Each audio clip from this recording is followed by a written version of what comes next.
చివరి కోరిక. ఉరిశిక్ష వేసే ముందు కోరికలు అడతారట, చివరి కోరిక ఏం అడతారట, వాళ్ళు ఏం చెప్తారు తెలియదు. కానీ కమిట్మెంట్ తో పనిచేసే భారతీయ జనతా పార్టీ కార్యకర్తను పిలిచి మీరు అడిగితే, కమిట్మెంట్ తో పనిచేసే భారతీయ జనతా పార్టీ కార్యకర్తను మీరు పిలిచి అడిగితే చెప్పి టక్ అని ఒకటే, నేను చచ్చిపోయినాక నా మీద భారతీయ జనతా పార్టీ కండ కప్పాలని, జెండా కప్పాలని అంటారు. దీనికి కమిట్మెంట్ అంటారు.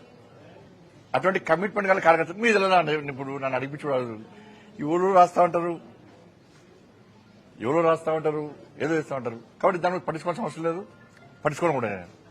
ఇటీవల పరిణామాల్లో మిమ్మల్ని మంత్రివర్గం బర్తరఫ్ చేస్తారని స్పెక్యులేషన్స్ ప్రచారం. కరెక్టే. కేసీఆర్ చేత 17 మంది ఎంపీలు ఉన్నారు. కేసీఆర్ దయాదక్షిణ మోడీ ప్రభుత్వం నడుస్తుంది పాపం. కాబట్టి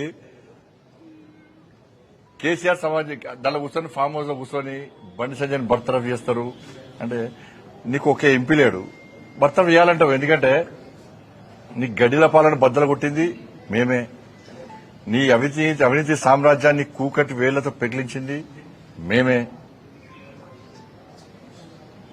నీ కుటుంబ పాలన వ్యతిరేకంగా కొట్టాడింది మేమే.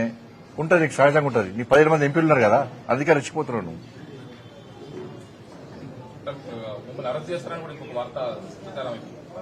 ఇప్పుడు అన్న ఈ కోర్టుల కేసు నడుస్తున్నది, కోర్టు పరిధిలో ఉన్నది. ఇప్పుడు ఒక్కరు గుర్తుంచుకోండి, కన్న కొడుకును ఓ తండ్రి పోలీసులకు స్వయంగా అప్పగించినటువంటి సందర్భం ఏదైనా ఉందా? వాళ్ళ కన్న కొడుకును నేను తీసుకుపోయి విచారణకు సహకరించాలని చెప్పి నాకు సమాచారం వచ్చిన వెంటనే నా కొడుకును అప్పచెప్పిన. అరెస్ట్ చేయాలంటాడు. ఇలా కేసీఆర్ కొడుకు ఫేక్ మీడియా ఫ్యాక్టరీ నడుపుతున్నాడు.